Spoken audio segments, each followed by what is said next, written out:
할렐루야, 성도 여러분 평안하십니까? 두 친구 운동 말씀과 친구 되기, 오늘 그 158번째 날을 맞고 있습니다.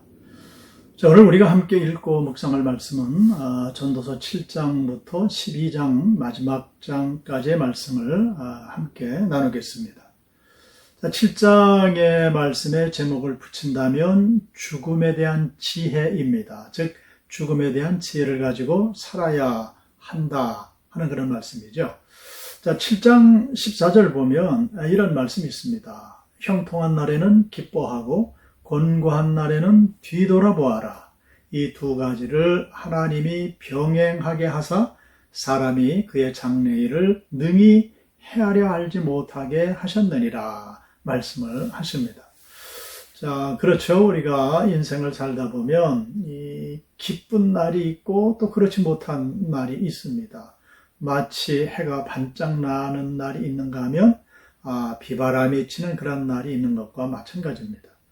이 두 가지를 하나님께서 병행해서 우리의 인생을 섭리 가운데 인도하시는데 왜 그렇게 하시는가? 사람이 함부로 자기의 장래 일들을 자기 스스로가 판단하고 그리고 자기 자신이 지혜 있는 양 그렇게 교만하게 살지 말아라 하시는 그런 말씀이죠. 늘 하나님 앞에 머리절에 경배 드리고요. 하나님의 모든 말씀들을 내가 깨달아 알아서 하나님 앞에 정말로 진실하게 정직하게 살아갈 수 있는 그런 인생이 되어야 할 줄로 믿습니다. 자, 그리고 8장의 말씀입니다. 8장의 제목을 붙인다면 통치자라고 할 수가 있겠습니다. 자, 왕의 명령을 지키라고 말씀을 합니다. 그래서 그 명령을 지키는 자는 불행을 알지 못할 것이다. 즉 행복한 삶을 살게 될 것이다. 지혜자의 마음은 그래서 때와 판단을 분별한다라고 말씀을 합니다. 자, 하나님을 경외하라고 말씀을 하십니다. 사실 우리의 왕은 여호와 하나님이시죠. 그 하나님을 경외하는 자들은 잘 될 것이다 라고 말씀을 하십니다. 그러나 하나님을 경외하지 못하면 하나님의 말씀을 순종하지 못하면 잘 되지 못한다. 장수할 수도 없고 또 그 모든 인생의 날들이 그림자와 같이 지나갈 것이라 라고 말씀을 하십니다. 자, 그리고 9장의 말씀인데요. 자, 9장의 말씀에 제목을 붙인다면 세상의 경영이라고 붙일 수가 있겠습니다. 자, 모든 사람은 결국 일반이라 라고 말씀을 합니다. 사실 하나님 앞에 우리의 인생들이 도토리 키재기 아니겠습니까? 모든 사람들이 결국은 일반이라 라고 말씀을 하시고요. 그런데 인생의 마음에는 악이 가득해서 그들의 평생에 이 미친 마음을 품고 있다가 후에는 죽은 자들에게로 돌아가는 것이다 라고 말씀을 하십니다.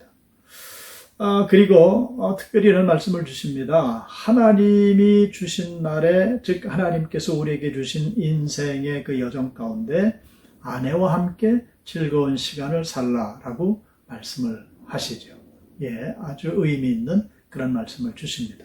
자, 10장으로 넘어가겠습니다. 자, 10장의 말씀에 제목을 붙인다면 사고는 누구나 당할 수 있다 이렇게 붙일 수가 있겠습니다. 그리고 10장 말씀을 보게 되면 우리가 좀 이해 안 되게 세상이 돌아갈 때가 있다. 이런 투의 말씀을 주시죠. 자, 지혜자의 마음은 오른쪽에 있고 어리석은 자의 마음은 왼쪽에 있다라고 말씀을 하십니다. 예, 동시에 나올 수가 있다는 그런 말씀이죠. 어리석은 자가 크게 높은 지위를 얻고 부자들이 낮은 지위에 앉는다. 사실은 앉을 수 있다. 세상의 이 이치들이 세상에 살아가는 모습이 우리의 생각과는 다른 이해할 수 없는 그런 삶들이 나타날 수 있다는 거죠. 지혜자 입의 말들은 은혜롭지만은 어리석은 자들의 입술은 자기를 삼킨다라고 말씀을 하십니다. 어리석은 자들의 수고는 자신을 피곤하게 할 뿐이다 라고 결론을 짓죠. 예, 그렇습니다. 때로는 어리석은 자들이 아주 큰 권세를 쥐고 저 위에서 명령하는 자의 자리에 앉는 것 같지만은 결국은 자기 올무에 걸려서 패망하게 된다 하는 이런 말씀을 이제 주시는 거죠. 자, 11장 말씀으로 넘어가겠습니다. 자, 11장의 제목을 붙인다면 인생은 불확실하다 하는 말씀이 되겠습니다. 사실 인생은 불확실하지만 하나님께서 모든 것을 이미 아시고 일을 지어서 성취하신다라는 그런 의미가 되겠습니다. 자, 11장에 아주 유명한 말씀이 나오죠. 떡을 물 위에 던지라. 그리하면 여러 날 후에 도로 찾으리라 라고 말씀을 하십니다. 즉 우리 주변에 우리의 도움이, 우리의 기도가 또는 우리의 물질을 필요로 하는 많은 이들이 있음을 기억하고 그들에게 오른손이 하는 것을 왼손이 모르게 하라라는 예수님의 말씀처럼 베풀라는 그런 말씀이죠. 그리하면 하나님께서는 그 모든 것들을 기억하시고 필요한 때에 우리에게 도로 갚아주신다 하는 그런 말씀이 되겠습니다. 자, 그리고 그 청년들에게 이제 말씀을 주시죠. 즉 젊은 자들에게 말씀을 주십니다.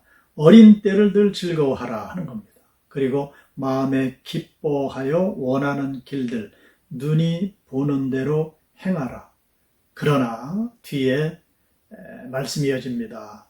심판 받을 줄은 알라. 하나님께서 심판하실 날이 있음을 알라라고 경고를 하시죠.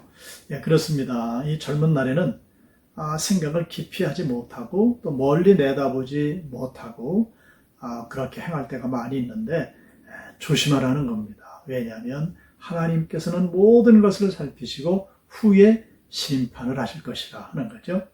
근심이 마음에서 떠나게 하며 악이 몸에서 물러가게 하라라고 말씀을 하시면서 오직 하나님 주시는 기쁨으로 모든 것들을 극복하고 이겨내며 그렇게 살아갈 때 우리의 마음뿐만이 아니라 우리의 이 몸까지도 하나님 건강케 하신다. 이 건강의 복을 받는다라고 말씀을 하십니다.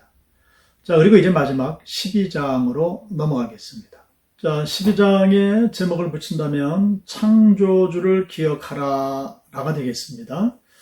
자, 청년의 때 창조주를 기억하라고 특별히 말씀을 하시죠. 그러면서 이 전도자는 이 전도서를 기록할 때 어떻게 기록을 했는가 잠시 설명을 합니다. 전도자는 지혜자 솔로몬이 아닙니까? 그는 백성에게 지식을 가르쳤다는 겁니다. 그리고 아주 깊이 생각하고 정직하게 기록했다라고 또 말을 합니다. 그리고 힘써 아름다운 그 언어들을 구사했고 진리의 말씀들을 정직하게 기록을 했다라고 말씀을 하면서 하나님을 경외하고 그의 모든 명령들을 지키는 것이 모든 사람들의 본분이다라고 마무리를 짓습니다. 자, 그 말씀이 잠언서 12장 13절의 말씀, 중요한 말씀인데요. 제가 봉독하겠습니다. 일의 결국을 다 들었으니 하나님을 경외하고 그의 명령을 지킬지어다. 이것이 모든 사람의 본분이니라. 아멘. 잠언서 1장 1절 2절 그 잠언서를 시작할 때 말씀 기억하시죠? 모든 것이 헛되고 헛되다라고 5번이나 연거푸 강조를 했는데 사실은 모든 우리의 일상이 헛된 것이 아니었습니다. 이렇게 마무리 짓는 겁니다. 일의 결국을 다 들었으니 어떻게 하라고요? 하나님을 경외하는 삶을 살아야 한다는 겁니다. 그리고 하나님의 명령을 지켜야 한다는 겁니다. 이것이 모든 인생의 본분이다 라고 결론을 내고 있습니다. 아무쪼록 귀한 말씀을 굳게 붙드셔서 하나님 지으신 사람의 본분을 온전히 지킴으로 하나님께서 책임져 주시고 하나님 허락하시는 복과 은혜를 마음껏 받아 누리는 아주 기쁨 있는 행복한 삶이 되시기를 주님의 이름으로 축원합니다. 기도하겠습니다. 아버지 하나님, 전도자의 말씀들을 우리가 이틀에 걸쳐서 이제 나누며 은혜 받게 하시니 감사합니다. 자, 이 말씀을 남길 때에 이 전도자 저자는 자기가 힘써 아름다운 언어들을 취사 선택을 했고 그리고 깊이 생각하고 연구해서 인생들에게 남길 귀한 말씀을 기록했다라고 말씀을 하고 있습니다. 결국 모든 인생들은 그 사람의 본분을 지키는 것이 하나님 앞에 잘하는 것이요 하나님께 복받을 일이라 말씀을 하십니다. 때로 우리가 감성에 젖어서 이 인생들이 우리에게 준 모든 삶의 시간들이 힘들고 어려운 것만 있는 줄 알게 되는데, 그러나 사람의 본분을 지켜나갈 때에 하나님께서 우리를 책임져 주시고 인도하시고 복의 복을 더해 주심을 믿사오니 이런 복이 우리 가운데 넘치게 하여 주시옵소서. 예수 그리스도의 이름으로 기도드리옵나이다. 아멘.